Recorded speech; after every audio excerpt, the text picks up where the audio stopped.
ഇന്ന് ഒരു വിശേഷപ്പെട്ട ദിവസം. വിശേഷോ?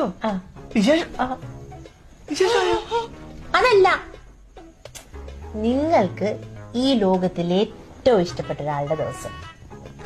അച്ഛന്റെ ഷഷ്ടി. അച്ഛന്റെ ഷഡ്ഡി അതല്ല, എനിക്ക് ഏറ്റവും ഇഷ്ടപ്പെട്ട OTT റീചാർജ് ചെയ്ത് തന്നില്ല, അത് ചെയ്ത് തരണം അല്ലേ? അതല്ലേ കാര്യം? അല്ല, കറണ്ട് ബില്ലാന്നോ, വാട്ടർ ബില്ല്, വൈഫൈയുടെ നിങ്ങളുടെ ജീവിതത്തിലേക്ക് ഭാഗ്യം കടന്നു വന്ന ആ ദിവസം. ഓ, നിർമ്മൽ ഭായിക്കുറി 500 രൂപ അടിച്ച ദിവസം. ഞാൻ മറന്നു. അല്ല, നിങ്ങൾക്ക് ഈ ലോകത്തിൽ ഏറ്റവും ഇഷ്ടപ്പെട്ട ഒരാൾ നിങ്ങളുടെ ജീവിതത്തിലേക്ക് കടന്നു വന്ന ദിവസം. പട്ടി, നമ്മുടെ ജൂണപ്പട്ടി വീട്ടിലോട്ട് വന്നത്. അശ്വതി നാള് ഞാനങ്ങ്